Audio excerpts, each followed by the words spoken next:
It's, it's definitely getting a lot colder than it used to be because summer's coming to an end. Yep, same thing with our operating season. Oh, hey 1187, how you doing? Pretty good, you? Pretty good, just, enjoying the heat while it lasts. Yeah, I guess so. Now that I'm over here, I've been over here in quite some time. Look at all the scrap and stuff that we have. Yeah, we got quite a lot of stuff. Oh, by the way, you see that piece of metal right there? Yeah, that used to be 6020's old firebox door and stuff. So it was originally on the back of his boiler, but then when he got restored, it was cut off and, it's here. Huh, it's very interesting. Yeah, and, wait a minute. Look at that. Yeah, look at that long tube. I don't know what that is, but wait a minute. Now that I'm looking at it, it kind of looks like a boiler. Yeah, you're right, but who could have it belonged to? Yeah, it looks like it was involved in some sort of accident or explosion. Yeah, you're right. Just look at it. It's all mangled and wrecked and destroyed. Yeah, and by the way, look, see? You see that? Yeah, that was actually involved in the fire. You know, the fire the fire that you told me about? Oh yeah, that. Yeah, we found it buried underground. We cleaned it off a little bit. We assumed that was some sort of sign for the flowers. You see, there's a whole bunch of stuff here. The boiler, some old piston rings. Like a snowplow. Those were probably back when it was a logging railroad. We got a plate, firebox door, or firebox, I guess. Some bolts, big bolts. I don't know what that is.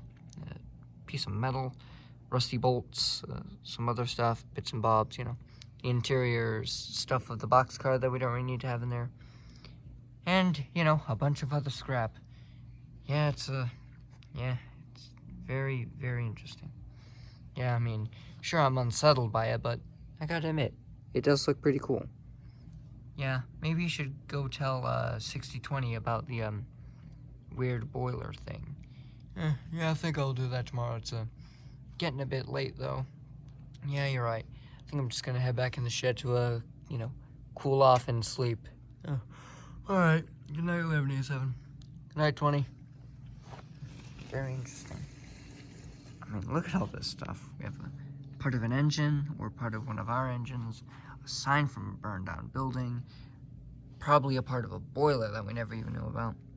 What's that? Looks like some sort of handrail or something. Yeah, it's definitely something. Got a whole bunch of scrap to choose from.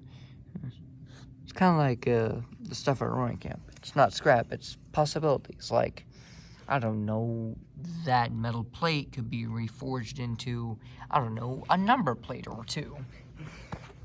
Endless possibilities when you have scrap. I'm glad I'm not in the scrap pile. Like most of my siblings. I mean, they were all useful engines just like me, but then one by one we were all retired and sadly cut up. God, how I miss them. At least I survive and carry on the legacy of Camelbacks. Well, sure, there are a few others, but I'm the oldest operating one in the world. And that's something that I think all of my siblings would be proud of. And all Camelbacks in general. Thinking about maybe next season, I rebuild my, I have my old headlight back, because I definitely miss those days when headlight was on top of my boiler. Those days were good. Well, since it's getting a bit late, or I think it's got to start raining anytime soon, I'm just gonna head back in the shed. That was a lot of scrap. Wonder if 6020 knows about that small piece of boiler. I mean, you never know. It could be part of some sort of engine that we never knew about. That would be interesting. Just gives a whole story about, like, say, oh, this was this number, and it was involved in a boiler explosion because it was too cocky or something. I don't know. But it would be interesting if a story came out of it. But anyway, I think I'm just gonna head to bed. Good night, Redwood Scenic.